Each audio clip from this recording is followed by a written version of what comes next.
ఆత్మ కనిపెట్టుకోవటానికి కూడి వచ్చిన మీ అందరికీ పరిశుద్ధ ప్రభునామంలో నేను నా హృదయపూర్వకమైనటువంటి వందనాలు.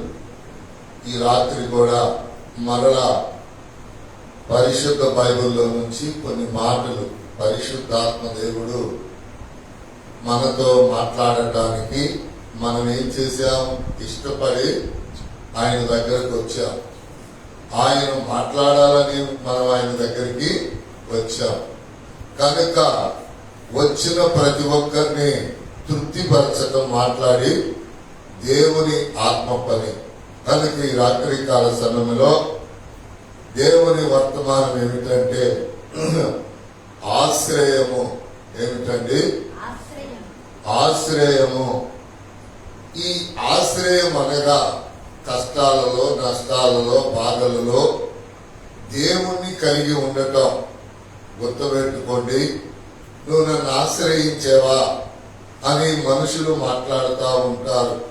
నువ్వు నన్ను అడిగావా, నువ్వు నన్ను ఆశ్రయించావా అని మనుషులు మాట్లాడుతూ ఉంటారు. అయితే దేవుడు కూడా అంటూ ఉన్నాడు, ఒక 3 భక్తులు బైబిల్లో, మీరు కష్టాలలో దేనిని ఆశ్రయించారు?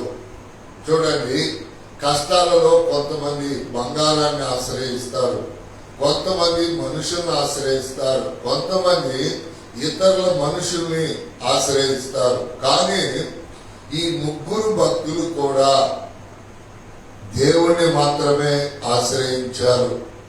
ఎప్పుడు? కష్టాలలో, నష్టాలలో, కన్నీటిలో, వేదనలో, బాధల్లో. ఈ లోకంలో సాతాను ఏం చేసిందంటే, దేవుడికి ఏం చేశాడు?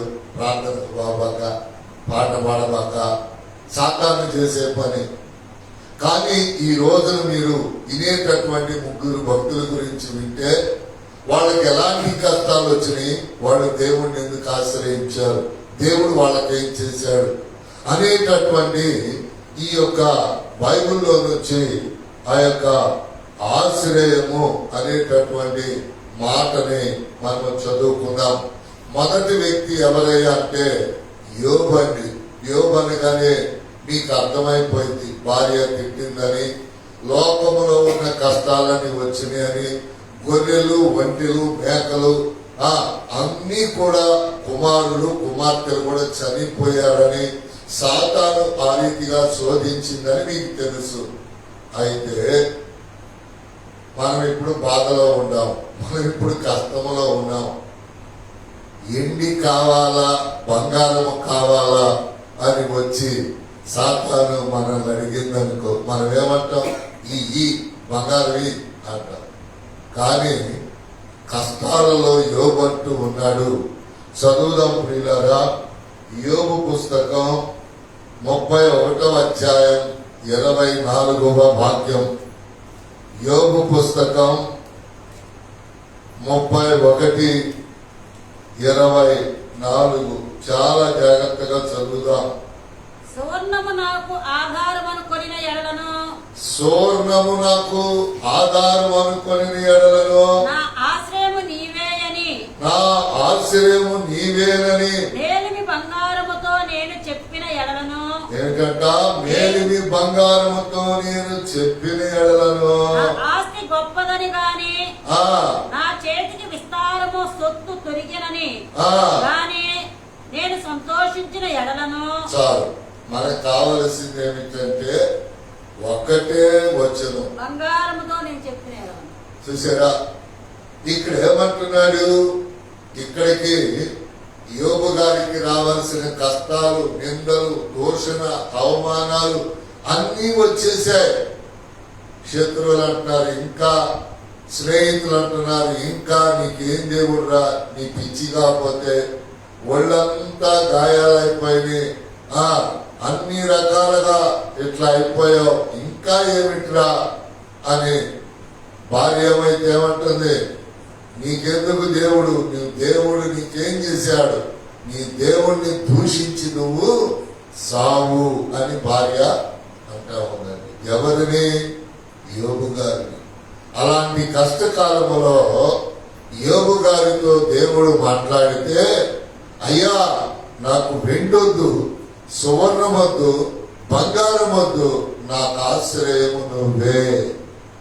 హల్లెలూయా.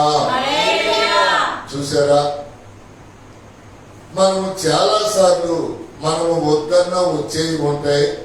మనం కావాలి కావాలి కావాలి అనుకున్నా మనల్ని కలవనటువంటి వాళ్ళు ఉంటారు.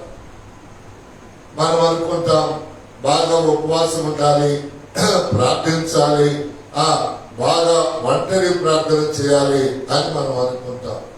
కానీ ఎప్పుడు చేయాలో దేవుడు నిర్ణయిస్తాడు. దేవునికి స్తోత్రం. ఎప్పుడు నిర్ణయిస్తాడో దేవుడు చేస్తాడు. ఈ సంవత్సరం 5వ నెలలో చేయలేకపోయాం, 7వ నెలలో చేయలేకపోయాం, 10వ నెల వచ్చేస్తా ఉంది. 10వ నెలలో పొద్దున పూట గంట, సాయంకాలం గంట ఉపవాస ప్రార్థన ఉండింది. ప్రార్థన అయిన తర్వాత తినండి. ఉదయం ప్రార్థనకు ముందేవి తినవద్దు. ఉదయం పనికి వెళ్ళేవాడు పనికి వెళ్ళొచ్చు, 5 గంటల నుంచి 6 గంటల దాకా. అట్లా 1 గంట ప్రార్థన, 1 వాక్యం, 3 పాటలు, 1 వాక్యం ఎవరైనా, తర్వాత మన సమస్యలు ప్రార్థన చేసుకోవటం. అలాగనే సాయంకాలం 1 గంట ప్రార్థన. ఇలా ఎందుకండి అంటే మనము మనోహరముగా ఉండటానికి నెలలు మనకిచ్చాడు. నెలలన్నీ దాటిపోయి ఆఖరి నెల రాబోతా ఉంది. ఉపవాసము చేయకపోతే మనలో జీవం పెరగదు. దేవుడు తినొద్దని చెప్పలా. మీరు ఏ కార్యము చూడాలన్నా, ఏ కార్యము నేను చేయాలన్నా మీరు ఉపవాసం ఉండి ప్రార్థన చేయాలి. దేవునికి స్తోత్రం. దేవుడు తినొద్దని చెప్పలా, దేవుడు తాగొద్దని చెప్పలా. కానీ ప్రార్థనకు ముందు మాత్రం తినవద్దు. ప్రార్థన అవగానే మీ ఇష్టం. చాలా మంది ఏం చేస్తున్నారు, ఇళ్ల కాడ పనుల కాడుండి మేము ఉపవాసం ఉంటాం. దేవుడికి ఇష్టమాది ఇష్టం లేదు. ఉపవాసములు ఉంటే దేవుని సన్నిధిలో ఉండాలి. గంటుండు, 2 గంటలుండు, 2 రోజులుండు, 4 రోజులుండు, 40 రోజులుండు, దేవుని సన్నిధిలో ఉండాలి. అందుకని దేవుని యొక్క వాక్యాన్ని బట్టి, దేవుని దినాన తెలియపరుస్తున్న మాటను బట్టి దేవుడు మనతో చెప్పేటటువంటి మాట ఏమిటంటే, ఇదిగో ఈ వ్యక్తికి అన్నీ పోయినాయి, పెద్ద పెద్ద మరి పెంకిలు కూలిపోయినాయి, దూలాలు పడి పిల్లలు చనిపోయారు. మీకు ఒక మాట చెప్తున్నాను, రాసుకోండి. కొడుకులు కూతుళ్ళు అందరూ చనిపోయారు కదా, చనిపోయారా లేదా? చనిపోయారు. మరి భార్య ఎందుకు బతుకుంది, ఇదెందుకు చావలేదు? యోగు గారికి తిరగటానికి బతుకుంది. మీరు అనుకుంటారు కదా, ఇది సావలేంది, వీడు సావలేంది అని అనుకుంటాం. వాళ్ళ వలన మనం ఇంకా ప్రభువులు బలపడటానికి, అలేలే చెప్పండి గట్టిగా.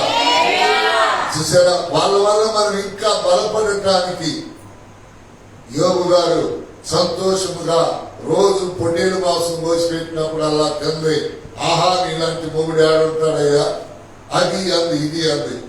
ఎప్పుడైతే పొట్టేళ్ళు, గొర్రెల మందలు, ఒంటెల మందలు చచ్చిపోయినాయో, పిల్లలు చచ్చిపోయారో, ఇంకేం దేవుడు దూషించి నువ్వు సావు అంటావు, దూషించి నువ్వు సావు అంటావు. ప్రియులారా, మరి ఆ పెంకిటిల్లు, భవనాలు, సావిళ్ళు అన్ని కూలిపోయి అన్ని చనిపోయినాయి కదా. ప్రాణులన్నీ, కొడుకులు కూతుళ్ళు కూడా చనిపోయారు కదా. మరి ఏమెందుకు చావలేదు? యోగం తిరగడానికి. మీరు జాగ్రత్త గుర్తుపెట్టుకోండి. ఎవరైనా మనము ప్రార్థన చేస్తూ ఉన్నప్పుడు, యథార్థంగా ఉంటున్నప్పుడు, దేవునితో నడుస్తూ ఉన్నప్పుడు, భార్య అయినా భర్త అయినా పిల్లలైనా మనల్ని బాధ పెడుతున్నారంటే వాళ్ళకు దేవుడు వాళ్ళ నోటికో చేతులకో అధికారం ఇచ్చారు. వాళ్ళు మనల్ని బాధ పెడతారు. మనం ఎక్కువగా ప్రార్థన చేస్తాం. హల్లెలూయా. ఎక్కువగా నమ్ముతాం. మీరు అనుకోవచ్చు, ఎక్కడ నడుస్తుంది పాస్టర్ గారు, బాధల్లో కష్టాల్లో మోకరించలేకపోతున్నాం, ప్రార్థన చేయలేకపోతున్నాం. కానీ మనసు మండుతా ఉంటుంది. హల్లెలూయా చెప్పండి. విరోచన మండుతా ఉంటుంది. ప్రియులారా, బైబిల్లోనే దానియేలు గ్రంథంలో చూడండి, షడ్రక్ మేషక్ అబేద్నెగోరు అగ్నిగుండములో వేయబడినప్పుడు వాళ్ళు ప్రార్థన చేయలా, మరి ఏం చేశారు? విశ్వసించారు, నమ్మారు. అపనమ్మకము లేకుండా వాళ్ళతో మాట్లాడారు, ఇతరులతో. చూసారా, అపనమ్మకము లేకుండా ఇతరులతో వాళ్ళు మాట్లాడారు. మా దేవుడు ఇక్కడ రక్షించకపోయినా ఉండిన అగ్నిగుండంలోనైనా మా దేవుడు రక్షిస్తాడు. ఒకవేళ మా దేవుడు అక్కడ కూడా రక్షించకపోయినా మా దేవుని మీద మేము అపనమ్మకం పెట్టుకోం. మా విశ్వాసము, మా నమ్మకము మా దేవుడే, మా ఆశ్రయము దేవుడేనని వాళ్ళు సెలవిచ్చారు. ప్రియులారా, దేవుడు ఏం చేశాడు? సకాలములో వచ్చి వాళ్ళని తప్పించాడు. చూసారా, అందుకని ఇక్కడ యోబు గ్రంథం ఈ 31వ అధ్యాయం 24వ వాక్యములో ఆ కష్టాల్లో బంగారం ఇస్తే వద్దంటాడా, వెండిస్తే వద్దంటాడా? చెప్పండి, మనం అంటావా? కానీ ఆయన అంటున్నాడు, నాకు బంగారం వద్దు, సువర్ణం వద్దు, వెండి వద్దు, నా ఆశ్రయం నువ్వే. ఎందుకని? కష్టాల్లో ఉంటే కావాల్సిందేంటి? నెమ్మది, సమాధానం. కష్టాల్లో కావాల్సిందేంటి? నెమ్మది, సమాధానం. అంతేగాని బంగారం ఇస్తే ఏం చేస్తాం? కుటుంబం కష్టాల్లో ఉంది, ఇంత బంగారం వేసుకుని మెల్ల వేసుకుని తిరుగుతుంటే జనం ఏమంటారు? దీనికి సిగ్గు లేదమ్మా. ఏమంటారు? దీనికి సిగ్గు లేదు, కుటుంబం అట్ట, ఇది చూడమ్మా ఇట్లా. చూసారా, అందుకని యోబు గారు అన్ని కష్టాలలో ఆయనకి ఇస్తే దేవుడు ఇస్తానంటున్నాడు. యోబు, ఇదిగో సువర్ణం, ఇదిగో బంగారం, ఇదిగో వెండి, నాకు వద్దయ్యా, నాకు నువ్వు చాలు. ఎందుకయ్యా నాకెందుకు బంగారం? నా పిల్లలు చనిపోయారు, నా కూతుళ్ళు కొడుకులు చనిపోయారు, నా ఆస్తిపాస్తులు చనిపోయాయి, నా భార్య నన్ను దూషిస్తాను, ఇంకెందుకయ్యా నాకు ఇవన్నీ? నాకు నువ్వు చాలు, నన్నేమి చేస్తావో చెయ్యి అన్నప్పుడు దేవుడు యోబుని ఏం చేశాడండి? పోగొట్టుకున్న వాటికంటే రెండంతలుగా దేవుడు ఆశ్రయించాడు. ఎవరిని? యోబుగా. 2వ అధ్యాయం 12వ వాక్యం. యెహోవా యోబును మొదట ఆశీర్వదించిన దానికంటే మరి అధికముగా వైఫై తీసేయి. వైఫై ఆన్ చేయలే, నీ నెట్ ఆన్ చేసి ఉంది. వైఫై ఆన్ చేయలేదు, ఆన్ చేయకుండా 2 ఆన్లో ఉంటాయి రా పైన. ఇప్పుడు వస్తుంది, ఉండాలా? ఆన్ చేయాలా వైఫై? సరే చూడండి, అందుకని దేవుని యొక్క వాక్యములో ఎంతంట? మొదటిగా 10 మందిని కోల్పోయిన దానికంటే, ఎన్ని జతలు, ఎన్ని వందలు, వాటన్నిటికంటే ఎంతంట? అతనిని చెప్పండి, అధికముగా ఆశీర్వదించు. చాలా మంది చెప్తారు, చూడండి, చాలా మంది ఏమంటారంటే రెండంతలుగా అని చెప్తారు. ఇక్కడ ఏం రాయబడింది? మరి అధికముగా. గుర్తుపెట్టుకో. మొదట ఆశీర్వదించినంత కంటే మరి అధికముగా చూడండి, ఆశీర్వదించెను. చాలా మంది ప్రసంగాల్లో చెప్తారు, దేవుడు యోబును రెండంతలుగా ఆశీర్వదించాడు. రెండంతలుగా ఆయన ఎంత మటుకి ఆశీర్వదించాలనుకున్నాడో, ఆయన ఎంత మటుకి దీవించాలనుకున్నాడో అంత మటికి దీవించేసాడు. ఇక అది సంవత్సరాల లేకపోతే ఇంకోట అని అనలేదు. 4వ వాక్యంలో చెప్తా సంగతులను. అందుకనే చూడండి, యెహోవా యోబును మొదట ఆశీర్వదించిన దానికంటే మరి అధికముగా ఆశీర్వదించి, మరి అధికముగా అంటే ఎంతో లెక్కలేదు. అందుకని దేవుడు బంగారమును వెండి యోబు వద్దులే, నాకు అవసరం లేదు, నీవే నాకు ఆశ్రయమని చెప్పినప్పుడు యోబుకి పోగొట్టుకున్న వాటన్నిటినీ తిరిగి ఇచ్చి దేవుని ఆశ్రయంలో ఉన్న సంతోషం, దేవుని ఆశ్రయంలో ఉన్న సమాధానం మనకి ఎక్కడ ఉండదు. మీరు ఒకటే గుర్తుపెట్టుకోండి, విన్న వాక్యాన్ని నెమరు వేసుకొని మనసులో ఉంచండి. అది వాక్యాన్ని వినాలి, మనసులో ఉంచాలి. ఎందుకయ్యా మనసులో ఉంచాలి అంటే దేవుని వాక్యం సెలవిస్తా ఉంది.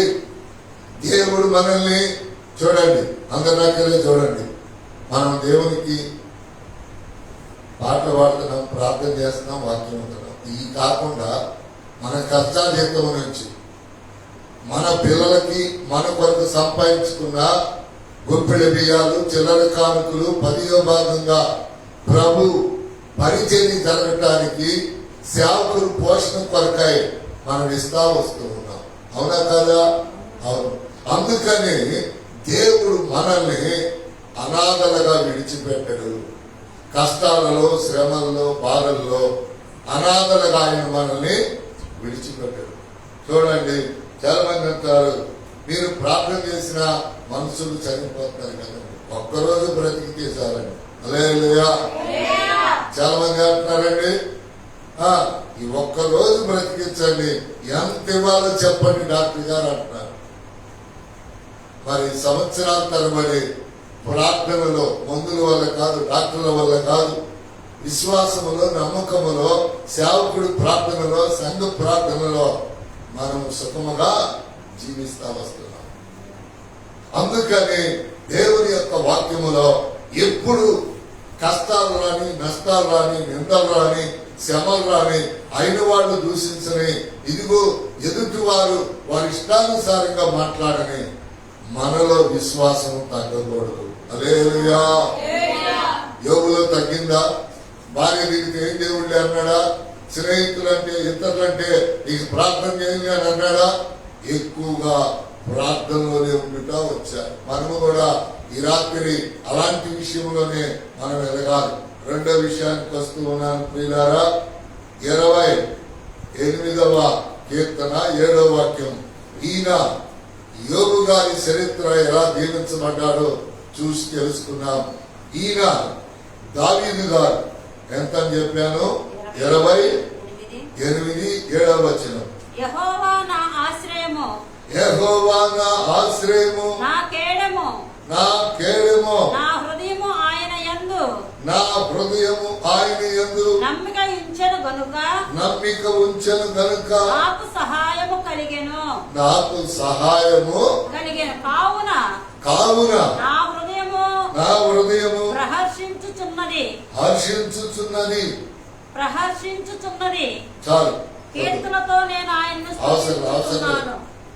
చూడండి, మనకి ఈ రాత్రి ఈ దావీదు గారు చూడండి ప్రియులారా, అందరూ నాకెళ్ళే చూడండి, ఒక్కొక్కళ్ళ పట్ల దేవుని ఇష్టం. శ్రీకృష్ణ గారు అంటారు ఆయన ఇష్టం, ఆయన ఇష్టం, ఆ పిల్లోడి ఇష్టం, ఆయన ఇష్టం, ఆయన ఇష్టం, ఆమె ఇష్టం అంటా ఉంటారు. ఏంది ఇట్లా అంటాడో అనేది నేను ఆలోచిస్తే దేవుని ఇష్టం ఒకటి ఉంది. అలాగే చెప్పండి.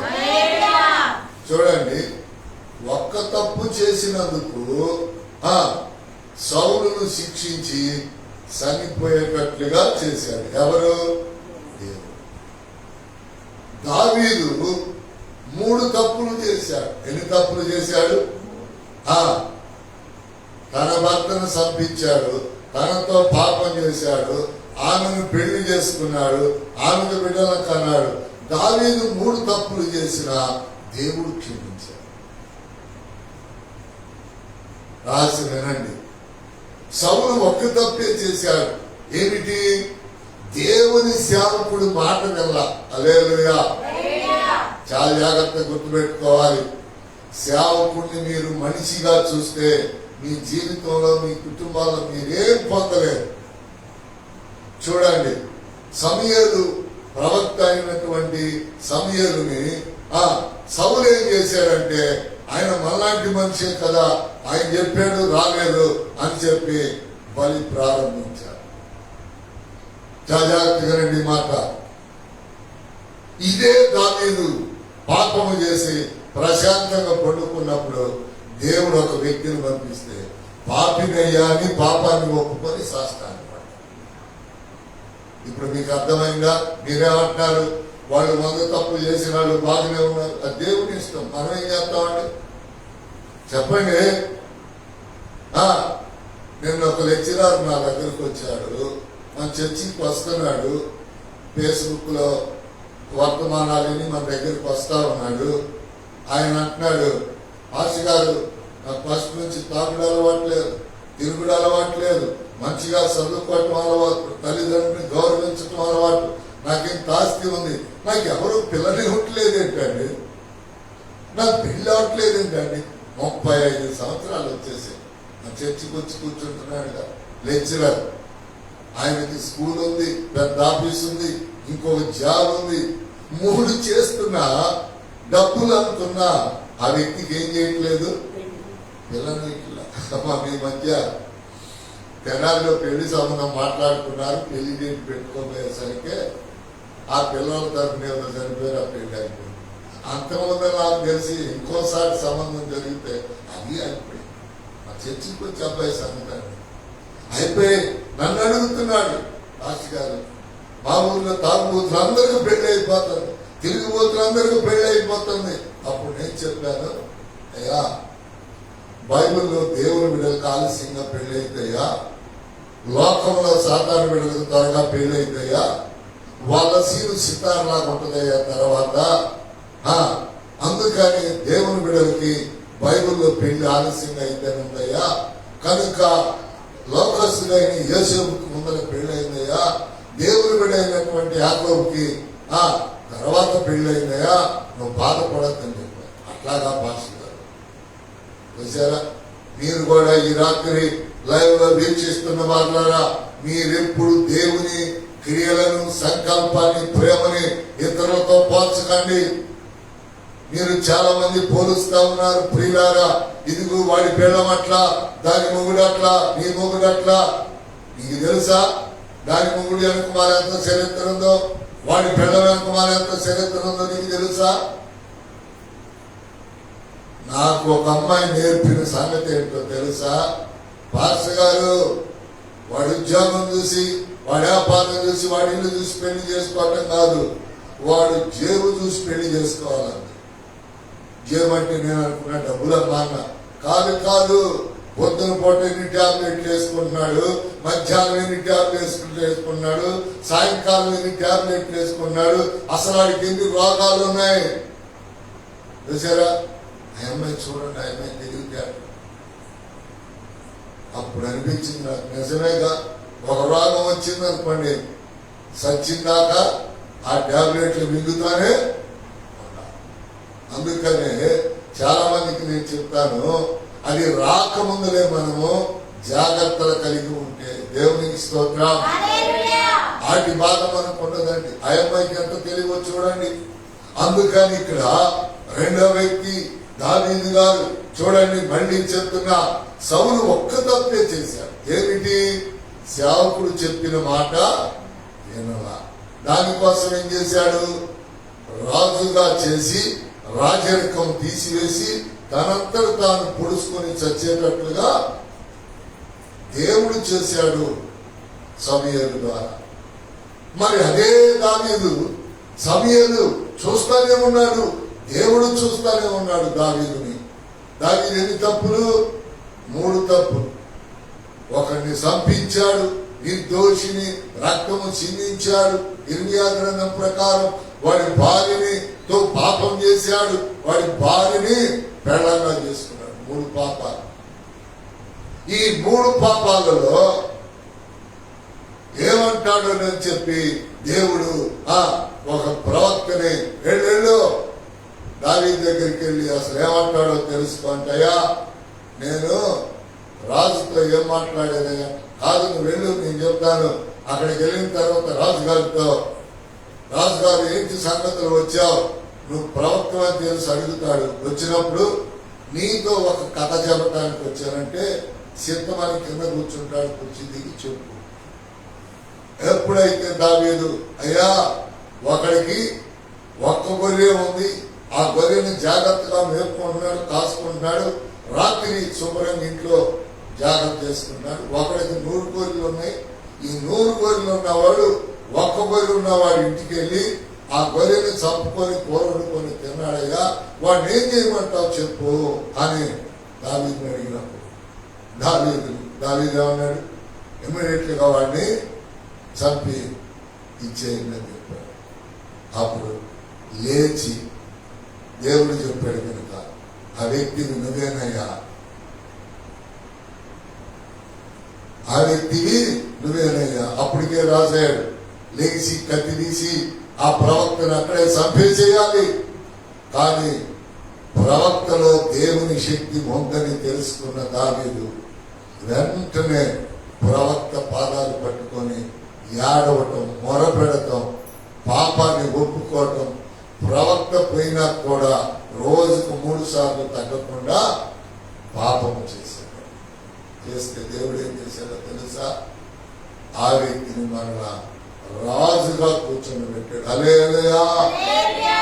ఏం చేశాడండి? రాజుగా కూర్చొని పెట్టాడు. ఒక్క తప్పు చేసిన వాడేమో వాడు కత్తితో వాడు పొడుచుకునేటట్లు చేసిన దేవుడు మరి ఈ వ్యక్తిని ఎందుకని? దేవునికి ఇష్టం. వచ్చారా ఏమండి? ఒకవేళ చూడండి, కొడుతున్నారు అనుకోండి, మొగుడు కొడితే పెద్ద పెద్ద కలుపుతారు, వేరే వాళ్ళు కొడితే కిక్కులు మనం. ఏంటండి అంటే అది వాళ్ళకి ఇష్టం, అది వాళ్ళకి ఇష్టం. చూసారా? అందుకని దేవుని యొక్క వాక్యములో ఈ రాత్రి మీతో దేవుడు చాలా విషయాలు మాట్లాడుతూ వస్తున్నాడు. మీరేమంటున్నారు? ఆమెకు రాలేదేంది కష్టం, ఆయనకి రాలేదేంది, దాని మొగుడికి రాలేదేంది, ఆడి పిల్లానికి రాలేదేంది? అది దేవుని ఇష్టం, మనం అడగకూడదు. ఎందుకయ్యా అడగకూడదంటే అడిగే అధికారాన్ని దేవుడు ఇప్పుడు మానవులకి అనుగ్రహించాలి. ఎక్కువగా తప్పు చేసినప్పుడల్లా పశ్చాత్తాపడి ఏడ్చి ప్రభు పాదాలు పట్టుకుంటే ప్రభు ఏం చేస్తాడండి? క్షమిస్తాడు. మనుషులు కూడా చూడండి, అమ్మా నేను పెద్ద తప్పు చేశాను అని ఒక ఆమె పాదాలు పట్టుకుందని గొప్ప మన ఆడవాళ్ళైనా మగవాళ్ళైనా. అందుకనే పరిశుద్ధుల పాద పరిచర్య సంఘములో పరిశుద్ధాత్మ దేవుడు యేసు ప్రభుల వారు ఆయన చేస్తూ ఆ తర్వాత సేవకుల్ని సంఘానికి నేర్పుతూ వెళ్ళారు. ఏమిటి? పరిశుద్ధుల పాదాలు కడగటం, తొడవటం. ఎంత తగ్గించుకుంటే ఈ పని చేయాలండి? చాలా మంది అనుకుంటారు, చూడండి ఇప్పుడు టీవీలో పాద పరిచర్య ఉండిద్దా? చెప్పలేదే. చెప్పండి, టీవీలో కాళ్ళు కడుగుతూ ఉండిద్దా? ఇవన్నీ వేస్ట్ అన్నమాట. మనం అన్ని కనులారా చూడాలి, మన చేతులతో మనము చేయాలి. హల్లెలూయా చెప్ప, గట్టిగా చెప్ప. మన చేతులతో మనం చేస్తే మనకి నమ్మకం, మన కళ్ళతో మనం చూస్తే మనకు అది ఆశీర్వాదం. చూసారా? అందుకని దేవుని యొక్క నామాన్ని బట్టి ఇక్కడ మళ్ళీ ఈ 28:7 చదివి 3వ వ్యక్తి దగ్గరికి వెళదాం. యెహోవా నా ఆశ్రయము, యెహోవా నా ఆశ్రయము, నా కేడము, నా కేడము, నా హృదయము ఆయన యందు నమ్మిక ఉంచెను గనుక నాకు సహాయము కలిగెను. చూసారా? శరీరముతో పాపాలు చేసేసాడు, హృదయం మాత్రం నమ్మకంగా ఉంచుకున్నాడు. అయ్యా నాకు ఆశ్రయం నువ్వే. చూసారా? సౌలు ఎవరు? దావీదు యొక్క మామ, పిల్లనిచ్చినటువంటి మామకు ఆ శిక్ష ఏంది, అల్లుడికి రక్షణ ఏంటి? ఆలోచించాలి మీరు. అది దేవునికి ఇష్టం. చూసారా? చూడండి, పిల్లలను పోషించలేని వారికి దేవుడు పిల్లలు పుట్టేటువంటి, పోషించగలిగే వారికి పిల్లలు లేకుండా చేయటువంటి, అది దేవునికి ఇష్టం. ఎంతమంది మంగళగిరిలో పిల్లలతో ఆడుకుంటారని నేను అంటాను, అమ్మాయికి ఎంత డబ్బులు కావాలి, ఆ పిల్లని ఇస్తామంటే సార్లే ఎత్తేసే లేకలేదు, బా నన్ను కలుగుతారు. చూసారా? నన్ను వాళ్ళు కదులుతారు. ఏమో వేస్తామని చేసేస్తే పిల్లల్ని అడుగుతున్నావే. అమ్మాయి ఆ పిల్లలు ఎందుకు అమ్మ ఎండలో దిక్కుతావు, నాకు ఇచ్చేసి నీకు కావాల్సిన డబ్బులు ఇస్తాను.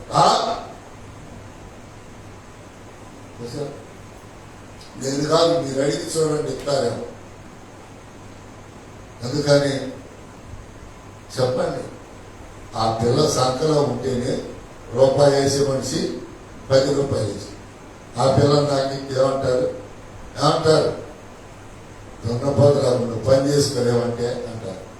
ఆ పిల్ల సంఖలో ఉంటే ఏదైనా తినిచే ఆ పిల్లకి పాలు ఇచ్చిందని చూసారా. ఆ అమ్మాయికి ఏది జీవమో అది తెలుసు కనుక దానిని పోగొట్టుకోవటానికి ఆ అమ్మాయి ఇష్టపడ. మరి మనము దేవుడు జీవమని తెలిసిన మనకి పాపమని ఎప్పుడైతే మనకు అనిపించిందో యేసునామములో మోకరించి అక్కడ దేవుని పాదాలు ఉండవు. ప్రభువా ఇవి నీ పాదాలు నేను పట్టుకొని ప్రార్థన చేస్తున్నా, ఇది సేవకుని పాదాలు పట్టుకొని ప్రార్థన చేస్తున్నా, నువ్వు క్షమించి నన్ను జ్ఞాపకం చేసుకో. చూసారా, అందుకని మామ ఒక్క తప్పు చేస్తేనే పొడుచుకొని సచ్చేటట్టుగా చేసి రాజరికాన్ని తీసివేశాడు. మరి ఈ వ్యక్తికి రాజరికం ఇచ్చాడు, 3 తప్పులు క్షమించాడు. కారణం తగ్గించుకున్నాడు. రాజు ప్రార్థన చేశాడు, ఏడ్చాడు, ఉపవాసం ఉన్నాడు, పశ్చాత్తాపడ్డాడు. 3వ వ్యక్తి దగ్గరికి వెళదాం. 92వ కీర్తన 3వ వ్యక్తి 91వ కీర్తన 2వ వాక్యం. ఆయనే నాకు ఆశ్రయము. చూడండి, ఈయన పేరు మోషే. ఒక వ్యక్తి ఎవరు? యోబు. 2వ వ్యక్తి ఎవరు? ఈ వ్యక్తి ఎవరు? మోషే. గుర్తుపెట్టుకోవాలి. చదువు. ఆయనే నాకు ఆశ్రయము. నా కోట, నేను నమ్ముకుని నా దేవుడని. ఇందాకేమన్నాడు దావీదు? నా హృదయములో నీవు ఉన్నావు, నా హృదయము నీ మీద నిలుపుతూ ఉన్నాను. చూసారా, ఇక్కడ ఈయనేమంటున్నాడు చూడండి, చదవండి. ఆయనే నాకు ఆశ్రయము, నా కోట, నేను నమ్ముకుని నా దేవుడని నేను యెహోవాను గూర్చి చెప్పుచున్నాను. చూసారా, చూడండి, ఈ మాటలు మీకు తెలియదు, జాగ్రత్తగా వినండి. ఇప్పుడు మోషే గారిని దేవుడు పిలిచి ఆత్మలను అప్పగించాడు ఇశ్రాయేలు ప్రజలను. ఐగుప్తుల నుంచి నడిపించమన్నాడు. జాగ్రత్తగా నాకేమే చూడాలి. ఎప్పుడైతే మోషే గారిని తీసుకొచ్చాడో, విడిపించాడో, ఎర్ర సముద్రం దాకా ప్రజలు నడిచారు. దేవుడు అంటాడు, మోషే నువ్వు సముద్రముతో మాట్లాడు. దేంతో, ఎట్లా మాట్లాడినంటే నీ చేతికి కర్ర ఇచ్చా, నువ్వు సముద్రంతో మాట్లాడు. ఇప్పుడు దేవుడు సముద్రంతో మాట్లాడతాడుగా, మాట్లాడతాడా? మాట్లాడలేడా? మాట్లాడతాడు. పేతురు యోహాను వాళ్ళు సముద్ర తీరంలో ఉన్నప్పుడు సముద్రాన్ని శాసించి గద్దించి తుఫాన్ని ఆపివేశాడు. అందుకని ఇక్కడ ఈ మోషే ఈ ప్రార్థన కీర్తనలో జాగ్రత్తగా వినాలి. ప్రార్థన కీర్తనలో ఆ వ్యక్తి ఏమో 2 బంగారాలు అవి నాకు వద్దన్నాడు యోబు. దావీదేమో సేవకులు పాదాలు పట్టుకొని పశ్చాత్తాపడ్డాడు, ఉపవాసం ఉన్నాడు, కన్నీరు కార్చాడు. రోజుకు 3 సార్లు ప్రార్థన చేస్తా వచ్చాడు. పాపిని క్షమించి దేవుడు రాజుగా చేశాడు. మరి మోషే చరిత్ర ఏమిటంటే, ఇశ్రాయేలు ప్రజల కోసం దేవుడు ఏర్పాటు చేసి పిలిచినటువంటి దేవుడు సముద్రం దగ్గరికి వెళ్ళిన తర్వాత మోషే దేవుడితో మాట్లాడుతున్నాడు. అయ్యా, భరోసాయిని వెంటనే తరుగుతాను ముందర సముద్రం, నీ కర్ర ఇచ్చేందుగా మోసే. మరి ఇప్పుడు ఏం చేయమంటావు?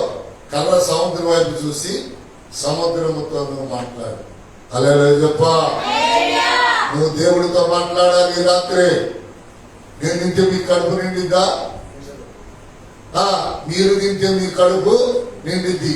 మీరు అడిగితే మీ సమస్యలు తీర్చబడతాయి. మీ కన్నీరు, మీ పాపాలు ఈ రాత్రి మీ కుటుంబంలో మీకు ఏది జరగాలన్నా మీరు దేవునితో మాట్లాడాలి. హల్లెలూయా. అంతేగాని పాస్టర్ గారు ప్రార్థన చేస్తాండి, పాస్టర్ గారు ప్రార్థన చేసిందిలే, సంఘం మేము చేస్తానే ఉంటాం. ఎందుకని మేము ప్రార్థన చేయకపోతే పాపం చేసినట్టు కనుక పాపము చేసే బదులు ప్రార్థన చేస్తే అన్ని మాకు మీరు ఇస్తా ఉంటారు, సుఖాంతమైనటువంటి జీవితం జరుగుతూ ఉంటుంది. అందుకని ఇక్కడ దేవుని యొక్క నామాన్ని బట్టి దైవజనుడైన మోషే అనుక్షణం ప్రార్థన చేసేవాడు. అందుకని ఆనాడు మోషే చేతులు ఏం పెట్టాడు దేవుడు? ఏం పెట్టాడు? కర్ర గుర్తుపెట్టుకో. నీ చేతులు ఏం పెట్టాడు? బైబుల్ పెట్టాడు. ఏం పెట్టాడు నీ చేతిలో? బైబిల్లో ఉన్న ఆశీర్వాదాలు, దీవెనలు, స్వస్థతలు ఏమాత్రం ఎప్పుడు కూడా మనం అనుభవించకుండా పొందకుండా అవి నెరవేర్చబడవు. హల్లెలూయా. బైబిల్లో ఉన్నాయన్ని నిర్ణయాన్ని మన కొరకే. లాంటి వర్తమానం మనకి ఎందుకు? అన్ని సంఘాలలాగా ఆదివారం ఒక్కరోజు పెట్టుకుని ఆమెనంటే పోరా, మీరు తెచ్చే ఇచ్చే ఆడతారు తింటే పోరా, శనివారం శుక్రవారం 2వ తారీఖు ఏమిటి ప్రయాస? దేవుడు మనల్ని పరలోక రాజ్యానికి సిద్ధపరుస్తా ఉన్నాడు. గుర్తుపెట్టుకోండి, సిద్ధపరుస్తా ఉన్నాడు. చూడండి, సేవకులైనా విశ్వాసులైనా సరిగ్గా క్రమం చేయకపోతే నరకంలోకి వెళ్ళిపోతారు. తాగుబోతు కొడుకు రోడ్ల మీద తిరుగుతా ఉంటాడు.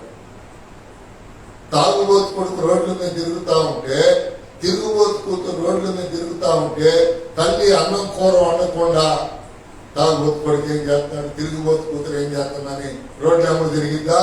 ఇల్లు ఊడ్చి అన్నాలండి బట్టలు ఉతికిద్దా? చెప్పాలి. మీరు ఏం చేసింది? మీరు చేసేట్టుగా మీకు చెప్పడానికి ఇంటిలో తల్లి పనిచేసింది.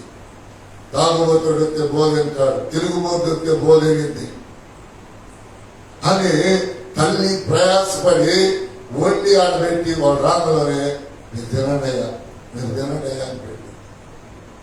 నేను కూడా అంటే మీరు ఎలాంటి వారైనా నా వంతు నేను వాక్యం సిద్ధపడటం, ప్రార్థన చేసుకోవటం, ఎవరు వచ్చినా ఎల్లం వచ్చినా పొలం వచ్చినా పులుసుమ పోయినా ఎలిసమ పోయినా ఎవరు ఉన్నా లేకపోయినా నా పని నేను చేస్తా. హల్లెలూయా. నాకు దేవుడు ఆశ్రయం, సహాయకుడు. అందుకని మీ పని మీరు చేయండి.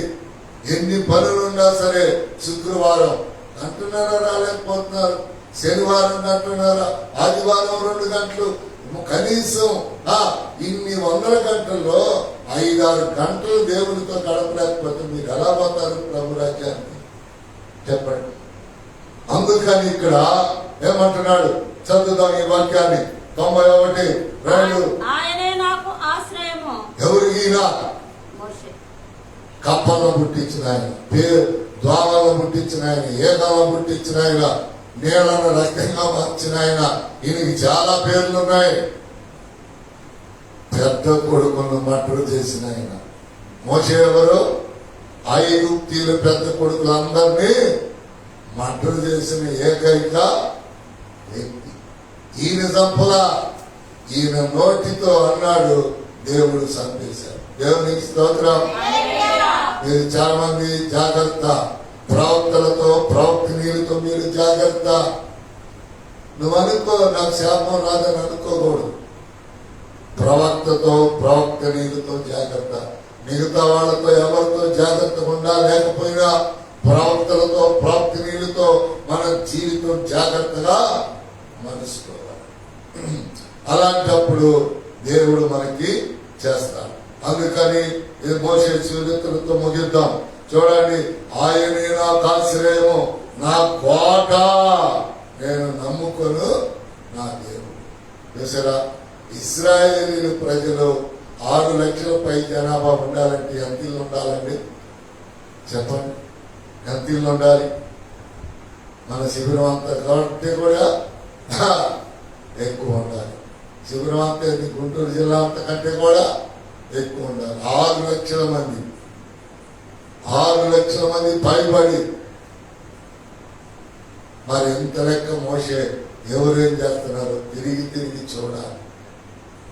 అంతమందికి దేవుడిచ్చాడు కాబట్టి ఆహారం పూరేడు పెట్ల మాంసం అన్నా సరిపోయింది. కానీ మోసే పెట్టడం అయితే మోసే ఎప్పుడో చరిత్రహీనుడై చనిపోయేవాడు.